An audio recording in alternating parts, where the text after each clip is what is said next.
नमस्कार, जय हिंद, जय भारत। भारतीय अवाम ताकत दल अपने भारतीय भाई बहनों अर्थात अपने देश भारत की जनता अर्थात अपने भारतीय अवाम से भारतीयता आधारित आपसी श्रद्धा, भारतीयता आधारित आपसी स्नेह, भारतीयता आधारित आपसी प्रेम, भारतीयता आधारित आपसी अखलाक मोहब्बत, भारतीयता आधारित आपसी सहयोग, भारतीयता आधारित आपसी सम्मान, भारतीयता आधारित आपसी एकता, भारतीयता आधारित आपसी भाईचारा तथा भारतीयता आधारित आपसी सद्भाव को समझने व उसे आत्मसात करके वैसा ही आचरण एवं व्यवहार करने के और इसके पूरे देश में प्रचार प्रसार करने के और इसकी अहमियत और महत्व को प्रत्येक देशवासी को समझाकर उसे अपनाते हुए वैसा ही आचरण एवं व्यवहार करने के और प्रत्येक देशवासी को अपना ही भारतीय भाई बहन मानकर, समझकर, अपनाकर उनके साथ वैसा ही और उसी अनुसार आचरण एवं व्यवहार करने के सतत, सदैव और हमेशा अदब के साथ, आदर के साथ अर्ज करता है, विनती करता है। देखिए, इसमें बिहार का चुनाव आ गया है और चुनाव आते ही रहते हैं और आते ही रहेंगे और उसमें जो पार्टियां जो शिरकत करती हैं वही हैं। सिर्फ बिहार में जेडीयू, एक और जेडीयू है, दूसरी ओर आरजेडी। कोई देश के लोग जरा निष्पक्ष रूप से बताएं कि आखिर जेडीयू और आरजेडी में क्या फ़र्क है, जबकि कभी किसी ज़माने में एक साथ में थी और अभी कुछ ही वर्ष पहले एक साथ मिल कर के कुछ स्वार्थों के चलते वो जो है चुनाव भी लड़ती। जातिवादी, घोर जातिवादी आरजेडी भी है, घोर जातिवादी जेडीयू भी है। जातिवादी होना मतलब होता है कि भारतीय समाज में विखंडन पैदा करना, भारतीय समाज में जो है वो विघटन पैदा करना और संविधान के उस आदेश का सीधा उल्लंघन है। यानी जो जातिवाद करते हैं उनके लिए है संविधान के उस आदेश का उल्लंघन है कि जो कहता है कि हम भारत के लोग, यानी हमारा जो वजूद है कि हम भारतीय हैं, ये संविधान का आदेश है जिसकी वो शपथ लेते हैं, मुख्यमंत्री भी लेता है और जो जितने भी सभासद हैं, एमएलए लोग। अभी मैं उसी की बात कर रहा हूँ, बाद में तो जो केंद्र की सरकार बनती है तो प्रधानमंत्री, मंत्री और जो सांसद लोग भी लेते हैं शपथ उसकी, संविधान की। तो वो जो हमारा जो भारत का संविधान है, कॉन्स्टिट्यूशन ऑफ इंडिया,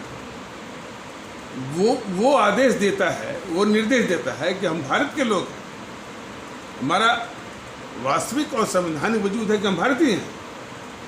लेकिन ये जिस घटिया और विभाजनकारी, विघटनकारी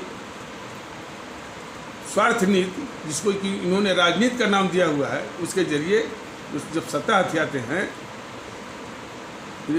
उसके जरिए ये सत्ता हथियाते हैं, समाज में विघटन पैदा करने वाले, और जो भी विघटन पहले से है उसको और चौड़ा करके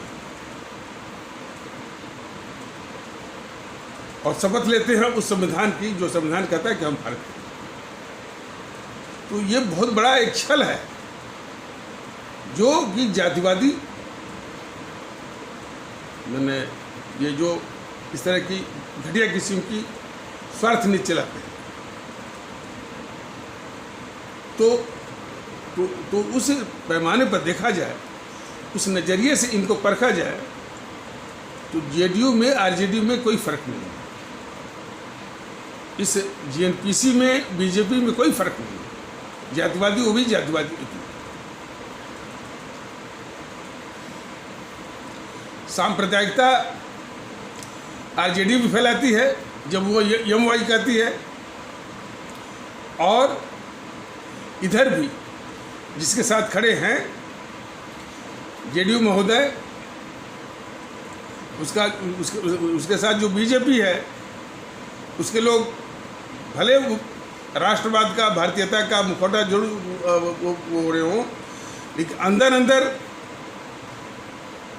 यही सिखाते हैं कि यदि वो हिंदुत्व को बचाना है, हिंदू राष्ट्र को बनाना है, तो बीजेपी को वोट दो। तो एक सांप्रदायिकता तो सांप्रदायिक को भी है, और इसके साथ साथ जिस जीएनपीसी को ये चलाया जा रहा है कि ये मर चुकी है, हमारे देश के लोग जान लें ये जीएनपीसी मरी नहीं है। गांधी नेहरू परिवार चांडाल चौकड़ी कांकस ये इस मुल्क की सबसे खतरनाक ताकत है, मुल्क की सबसे बड़ी दुश्मन है, और जो लोग प्रचारित कर रहे हैं कि मर चुकी है, वो मरी नहीं।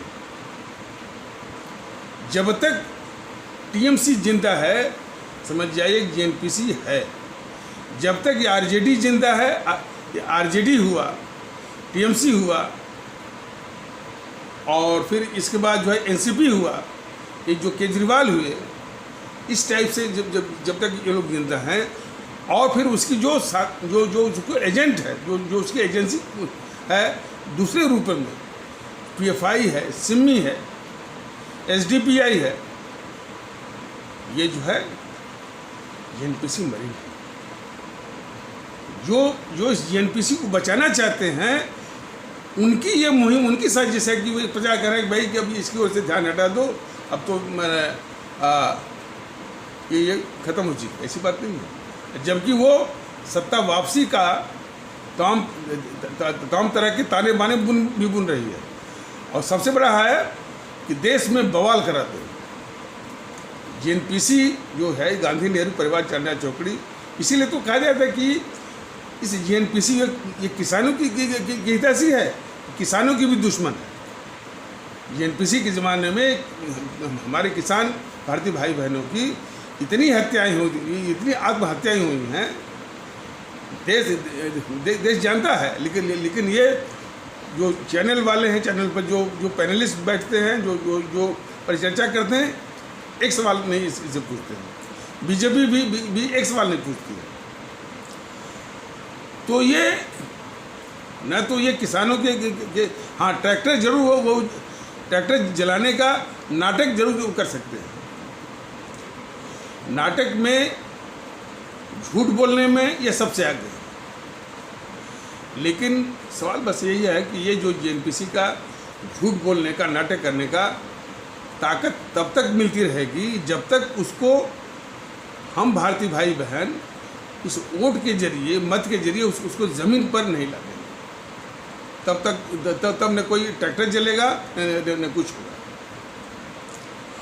अच्छा, और एक हालांकि ये चुनाव बिहार का है, उसके संबंध में हम ज़्यादा नहीं कह रहे हैं, लेकिन ये खासकर हमारे जो सिख आस्था वाले भारतीय भाई बहनों के लिए है कि जिस हमारे उस भारतीय समाज के, या वो भारतीय समाज के उन भारतीय भाई बहनों के साथ इतना बड़ा कत्लेआम किया इसने, और उसका जो गद्दार था वो राजीव बोल के निकल गया कि जब बड़ा पेड़ गिरता है तो धरती हिलती है। और फिर इसके बाद जो हमारे 6000 सिख आस्था वाले भारतीय भाई बहनों का जो सरेआम कत्ल करवाया गया, उस पूरे अपराध को वो जो सरकार थी पूरा अपराध के आरोप को पूरा खा गई, और जो है साजिश के तहत खा गई। उसने एक कमीशन बिठाया, रंगनाथ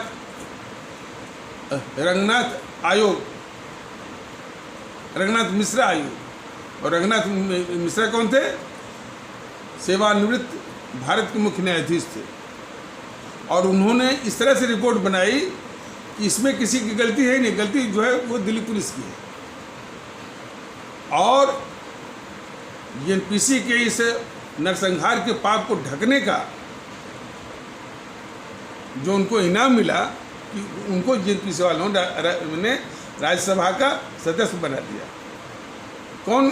रंगनाथ मिश्रा, जिन्होंने 6000 हमारे सिख आस्था वाले भारतीय भाई बहनों का कत्लेआम हुआ था, उस पाप को ढका जो है वो रंगनाथ मिश्रा ने, और उसको जेएनपीसी वालों ने राज्यसभा का सदस्य बना दिया।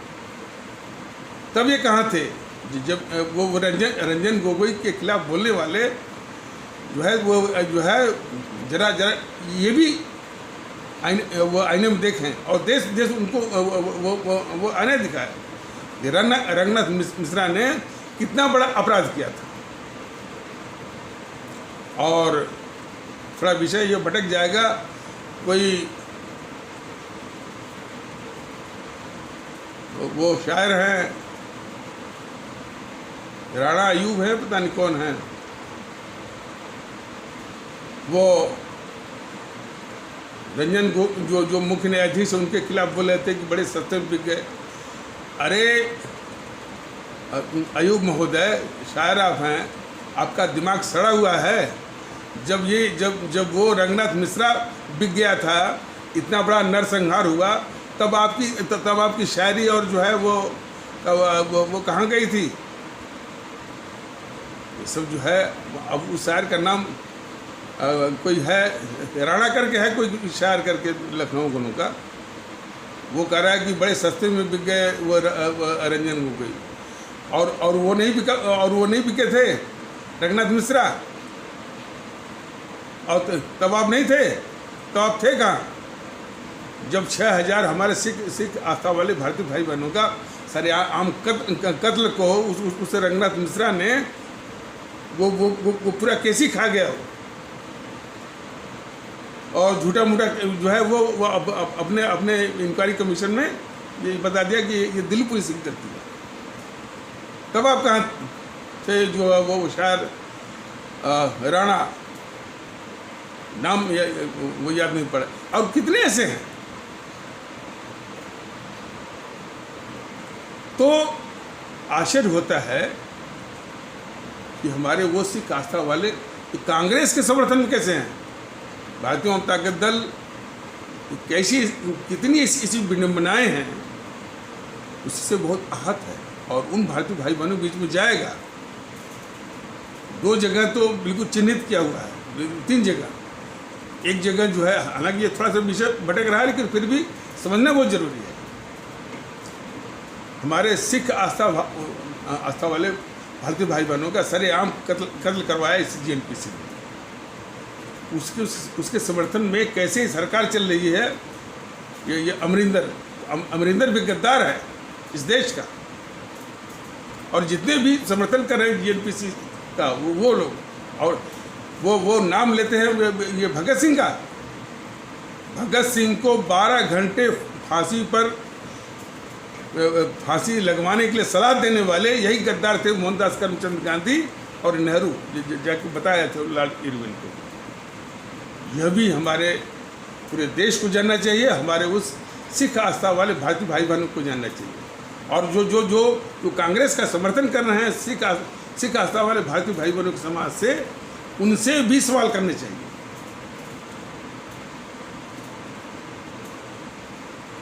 और दूसरा है केरल के लोग बहुत अपने को अपने देश में सबसे अधिक प्रबुद्ध समझते हैं, शिक्षित समझते हैं, 100% लिटरेसी वाला समझते हैं।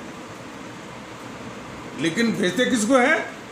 देश के गद्दारों को, देश के दुश्मनों को, या तो जेएनपीसी, गांधी नेहरू परिवार, चंद्रा चौकड़ी काकस, जिसको कि हमारे लोग अभी भी भूल से, भ्रम से, गलती से कांग्रेस कह रहे हैं। क्योंकि कांग्रेस नहीं है तो जेएनपीसी है, गांधी नेहरू परिवार चंद्रा चौकड़ी है, काकस है, उसको या गद्दार कम्युनिस्ट भेजते हैं।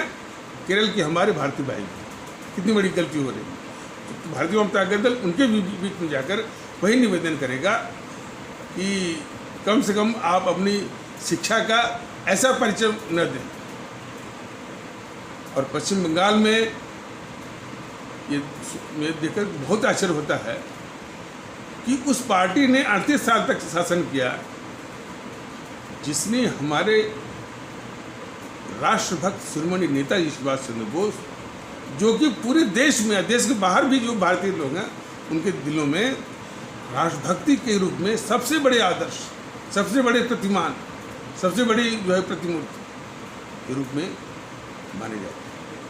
उसको ये वाम दल वाले गाली देते रहे, गाली भी देते रहे, और पश्चिम बंगाल में हमारे भारतीय भाई बहनों का समर्थन मिलता रहा सरकार चलाने के लिए। ये मैं कई बार लोगों से पूछा भी हूँ, कोई माकूल जवाब नहीं मिलता है, लेकिन यह भी बड़ी दुखदायक सवाल है। जिन वाम दलों ने हमारे राष्ट्रभक्त शिरोमणि नेता सुभाष चंद्र बोस को गाली दिया था, वो गाली देते रहते हैं। एक तो गाली देते हैं, और दूसरा ये नेहरू जो है उसी आदरणीय हमारे राष्ट्रभक्त शिरोमणि नेता सुभाष चंद्र बोस को मरवा करके एक झूठी कहानी बनवाता है कि उनकी मृत्यु जो है हवाई जहाज दुर्घटना में हुई, और इंक्वायरी कमीशन भी बिठवाता है, उसकी बेटी भी बिठवाती है। इंक्वायरी कमीशन भी बिठवाया एक बार जो है शाहनवाज कमीशन, उसकी बेटी ने बिठवाया खोसला कमीशन। वो तो कहिए कि एक तीसरा कमीशन मुखर्जी कमीशन ने कहा कि ये कहानी झूठी है। हमारे नेताजी की मृत्यु हवाई जहाज दुर्घटना से हुई है, ये कहानी झूठी है। और झूठी कहानी को ये नेहरू ने बनवाया था, इसलिए कि उसने जो साजिश करके मरवाया था हमारे राष्ट्रभक्त शिरोमणि नेताजी सुभाष चंद्र बोस को, उधर किसी का ध्यान न जाए। तो ऐसे लोगों को समर्थन करना यानी बड़ी आत्मा को बड़ी तकलीफ होती है, इस देश को तकलीफ होती है ये चीज़। और यह इस आवाम को, हमारे देश के आदरणीय भारतीय भाई बहनों को, इस देश को कुछ दे नहीं सकते सिवाय लूटने के और छलावा के, छल कपट।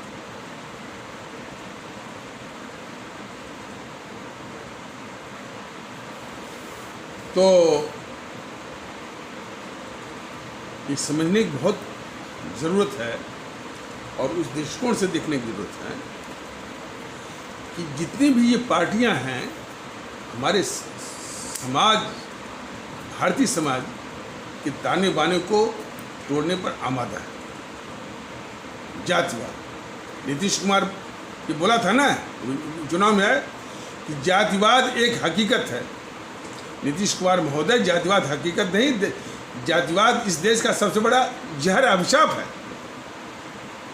आप उसको हकीकत लेकर के आप जो है वो राजनीति आप कर रहे हैं, आपको शर्म आनी चाहिए। खैर, क्योंकि हमारे आदरणीय भारतीय भाई बहनों इसका माकूल जवाब से उनको जवाब नहीं मिला है, इसलिए उनकी वो हिम्मत वो बनी हुई।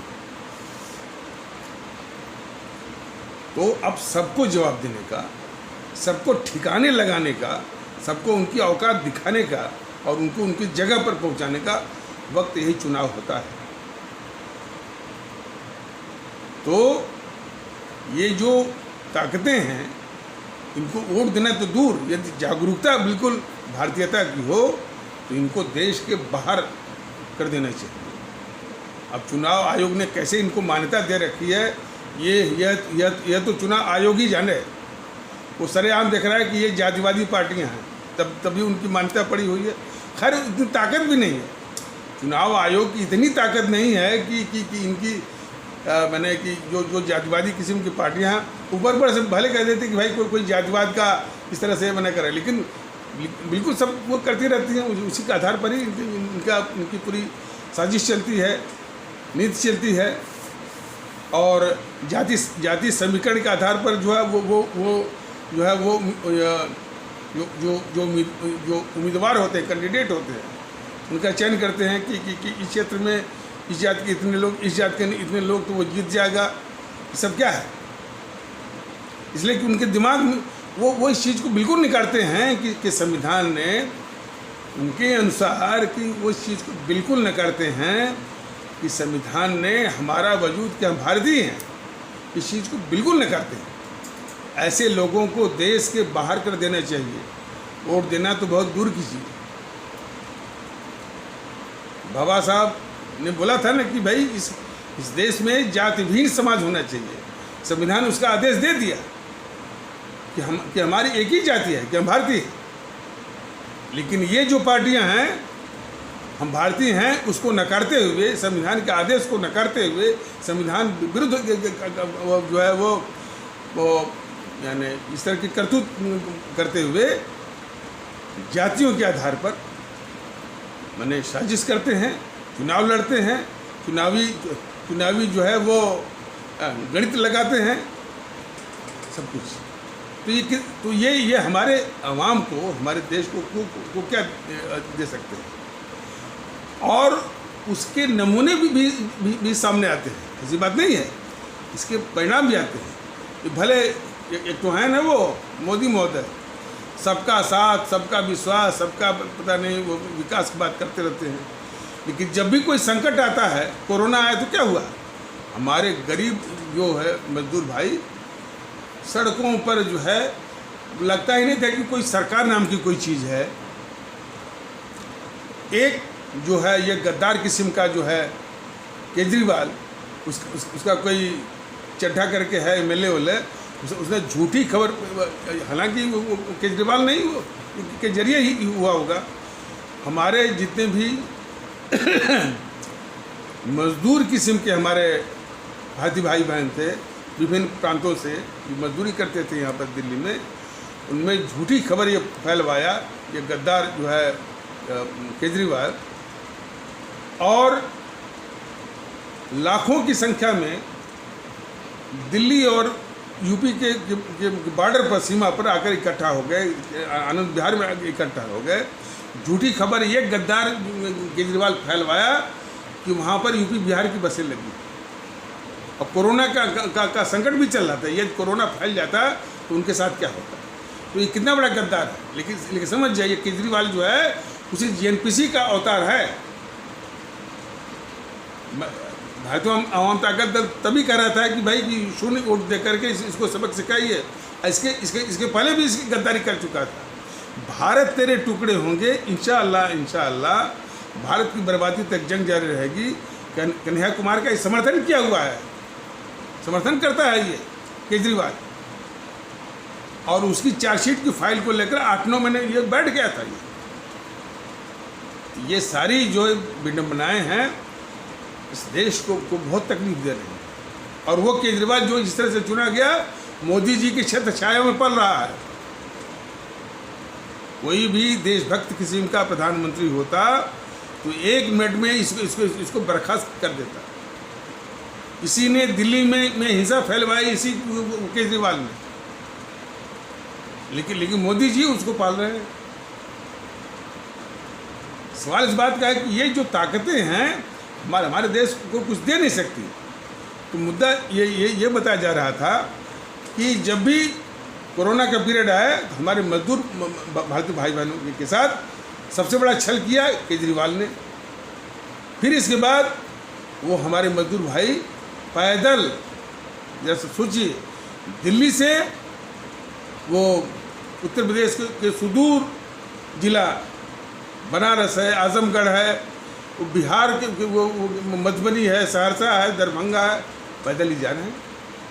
उसमें हमारे जो मैंने बहू हैं, बेटियां हैं, माताएं हैं, वो भी जा रही हैं, गर्भवती भी वो भी जा रही हैं, उनकी मृत्यु हो जा रही है। यह दिखाता है कि इस तरह के जो समाज विरोधी जब ये व्यवस्था में आएंगे, जब ये हुकूमत में आएंगे, दिखावा कुछ भी कर लें, लेकिन सरकार नाम की कोई चीज़ नहीं होती। सरकार वो होती है जो कि गरीब से गरीब को एहसास दिलाए और उसको एहसास हो नहीं भाई यह देश हमारा है, व्यवस्था हमारे लिए है, कोई भी संकट पड़ेगा। तो बात वहीं आ जाती है कि हम ऐसे समाज विरोधियों को, देश विरोधियों को, समाज के दुश्मनों को अब उनको चुनना बंद करें।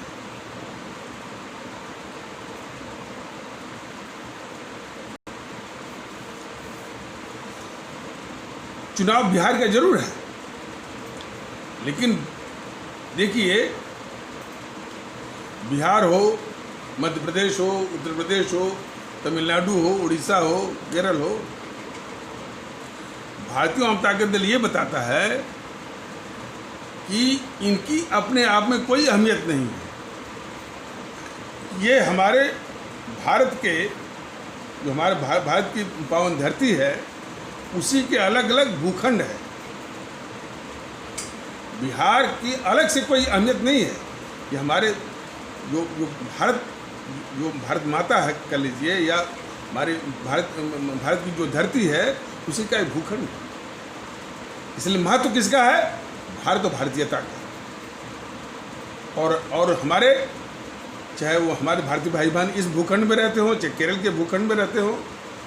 हालांकि ये नेहरू की गद्दारी थी कि ये भारतीय भाषाओं के आधार पर उसने प्रांत बनाया सिर्फ इस देश को बांटने के लिए। अमेरिका में भी यही ब्रिटेन के अंग्रेज जो है वहाँ पर वो इसी तरह से गुलाम बनाए हुए थे अमेरिकन को। तो जब आज़ादी मिली तो जॉर्ज वाशिंगटन ने कहा कि भाई आप पहले जाइए इन अंग्रेजों को, ब्रिटेन वाले अंग्रेजों को, हम अपने ढंग से। और वहाँ पर जो है ऐसा नहीं किया। वहाँ जो है सीधे जो है वर्टिकल लाइन, हॉरिजॉन्टल लाइन, वो मतलब कि ऊर्ध्वाधर रेखा और क्षैतिज रेखा खींच दिया। जो इसमें जो प्रांत बन गया 50 या 51 वो प्रांत बन गया। लेकिन ये जो है भाषा के आधार पर ही बनवाया गद्दार नेहरू, सिर्फ इस देश को बांटने के लिए। तो देश की बांटने की साजिश उन अंग्रेजों की थी। 5 से 62 रियासतों में तभी बांट के गए थे। इस देश का वो टुकड़ा भी करवा दिया, पाकिस्तान बनवा दिया। और फिर जो बांटने का काम बस मैंने जो शेष रह गया, शेष में जो उससे भी ये खतरनाक रह गया है, वो जो सफ़ेद अंग्रेज इन काले अंग्रेजों को ये सिखा के गए हैं कि मेरे ही काम को अब आगे बढ़ाओ, फिर बांटो। तो ये समझ जाइए कि ये नीतीश हुए, चाहे तेजस्वी लालू हुए, चाहे मुलायम मायावती हुए, चाहे अखिलेश हुए, चाहे शरद पवार हुए, ये उसी सफ़ेद अंग्रेज के ये काले अंग्रेज वाले एजेंट हैं, देश को बांटने वाले। तो इनकी भारतीय समाज में कोई जगह नहीं वो होनी चाहिए। और सबसे बड़ी बात कि जिन अमर शहीदों ने अपना खून देकर, अपने प्राण देकर, हंसते हंसते फांसी के फंदे को चूमते हुए इस मुल्क को आज़ाद कराया था, तो उनका जज्बा क्या था? पूरा देश हमारा एक है, हमारे जितने भी देशवासी हैं वो हमारे अपने भारतीय भाई। आज उन्हीं के जज्बे की ये हत्या करने की साजिश कर रहे हैं ये सारे दल वाले। ये आपको और इस मुल्क को वो क्या दे सकते हैं? आज भी गरीबों में एहसास नहीं हो रहा है कि ये सरकार उनकी है।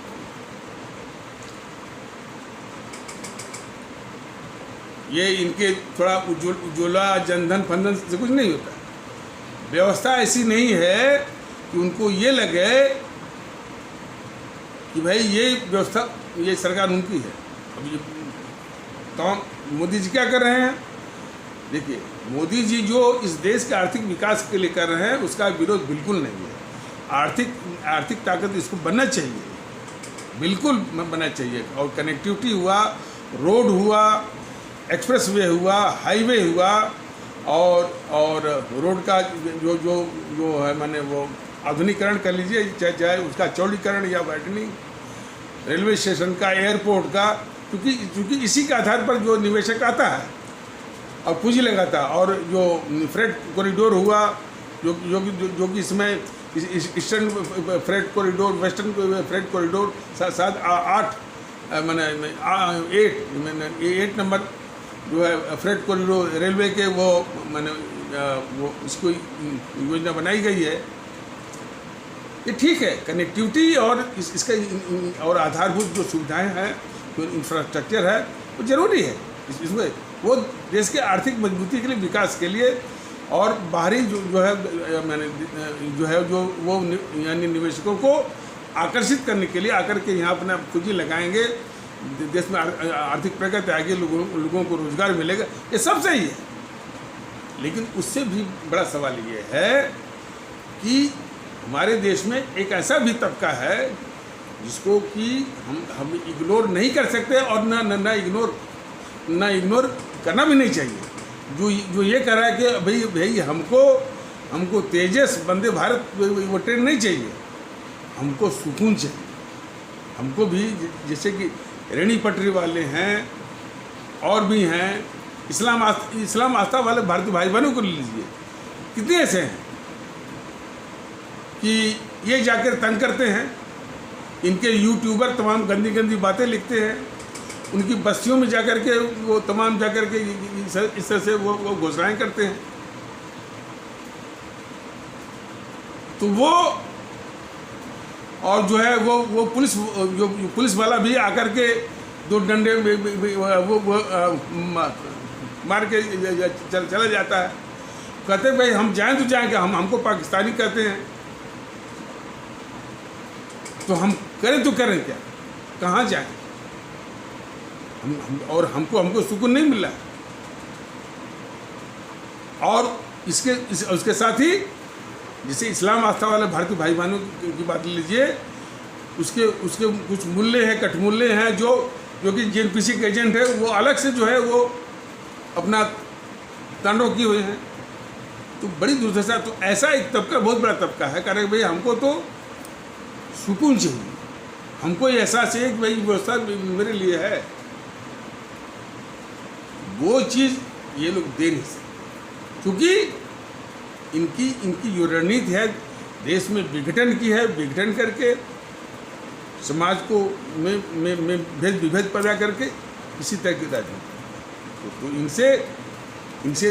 इनसे देश को अभिशाप ही मिलेगा, वो छल ही मिलेगा, झूठ ही मिलेगा, अफवाह ही मिलेगा। तो जब भी कोरोना के पीरियड आपने देखा तो हमारे मजदूर जो भारतीय भाई बहन थे, उनके साथ क्या हुआ।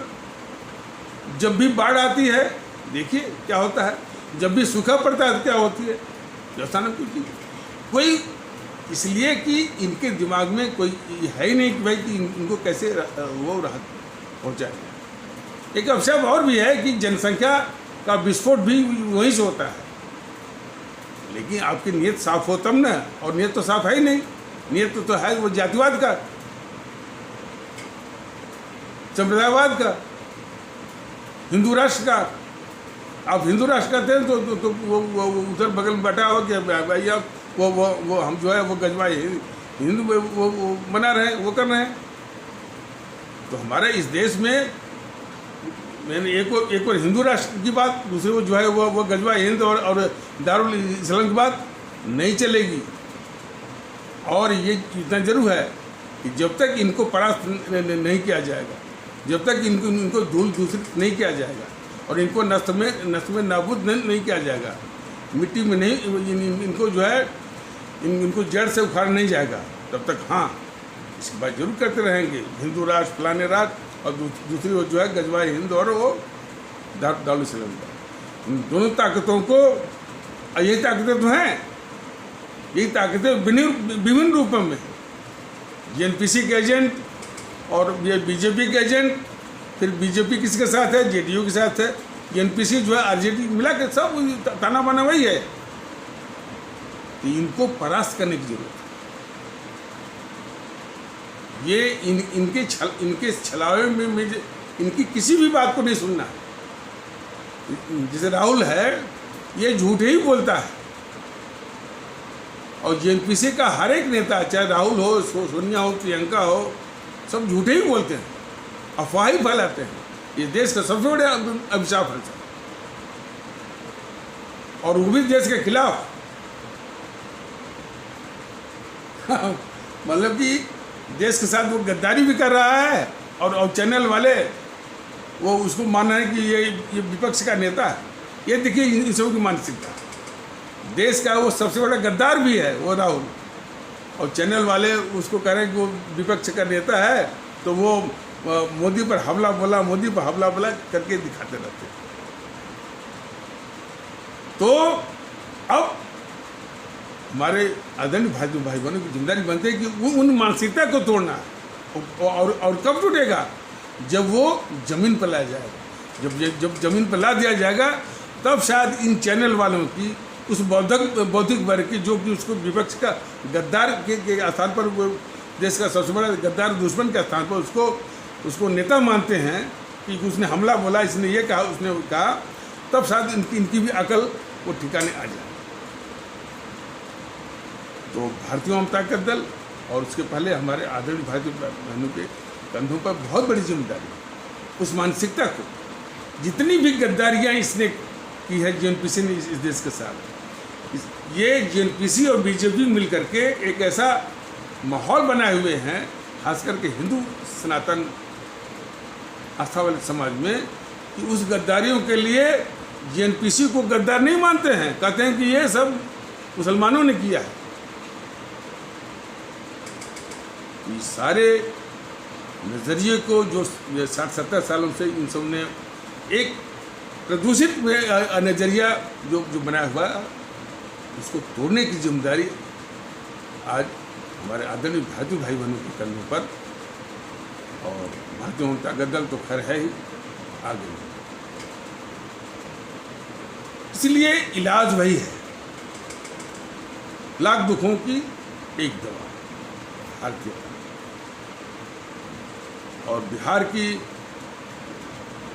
मिट्टी से भारतीयता के संदेश के कई मायने हैं, कई सुखद मायने हैं।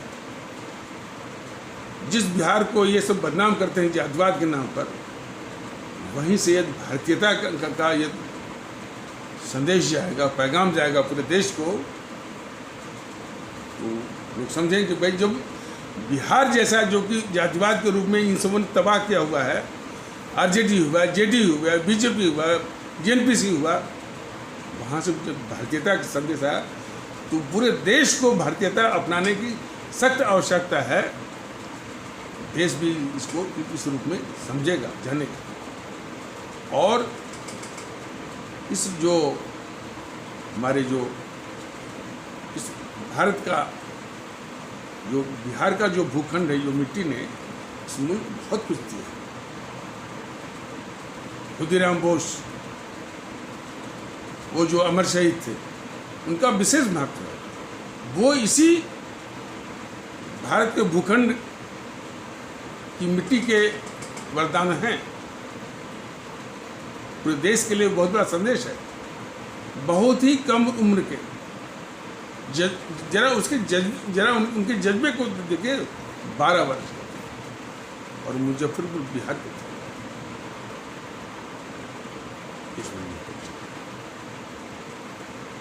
तो इसके पहले भी महात्मा बुद्ध, जो कि पूरे विश्व को उन्होंने एक दर्शन दिया, उनको ज्ञान इसी मिट्टी से प्राप्त हुआ। बहुत कुछ है। तो आज उसी तरह के संदेश देने की आवश्यकता आ पड़ी, और उसकी शुरुआत इन समाज विरोधी, देश विरोधी ताकतों को नष्ट में नाबूद करने का बिल्कुल ठान लीजिए, इनको नोटा दबाकर। भारतीय जनता दल के जहाँ कैंडिडेट हैं, उनको भी परखिए कि राष्ट्रभक्ति के, देशभक्ति के पैमाने पर वो सही है कि नहीं सही है। यदि आपकी नज़रों में लगता है कि सही है, तब उनको जितवाइए। और यदि आपको नहीं लगता है कि नहीं, वो देशभक्ति के और राष्ट्रभक्ति के पैमाने पर वो उतने खरे नहीं उतर रहे हैं, उनको भी समर्थन देने की आवश्यकता नहीं है। लेकिन उनको ज़रूरी है कि राष्ट्रभक्ति, देशभक्ति, राष्ट्रभक्ति, देशभक्ति का मतलब है कि पूरी आवाम से मोहब्बत होनी चाहिए, स्वयं को भारतीय मानना चाहिए, और बाकी देशवासियों को भी अपना अपना भारतीय भाई बहन मानना चाहिए। यही जज्बा होना चाहिए। और बाकी तो 4 गुण भी बताए गए हैं जो कैंडिडेट में जो भी उम्मीदवार है उसकी पात्रता के लिए 4 गुण, वो राष्ट्रभक्त हो, वो समर्पित हो, कर्तव्यनिष्ठ हो और चरित्रवान। ये जो है जो जो जो उम्मीदवार हैं उनसे भी ये भारतीय जनता पार्टी दल जो है वो सुनिश्चित करवाएगा। और हमारी जो इस बिहार की जो आवाम है वो भी इसके ऊपर है। तो यदि उस पैमाने पर आपकी नज़रों में यदि वो खड़ा उतरते हैं तो समर्थन दीजिए, वरना नहीं। वरना तो जो है पात्र लोगों को ही चुने का मन बनाना है।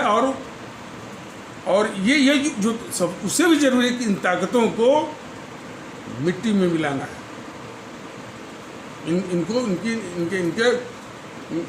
इनकी जो स्थान है वहाँ पर पहुँचाना है और सबको नोटा दबा करके ये पैगाम देना है।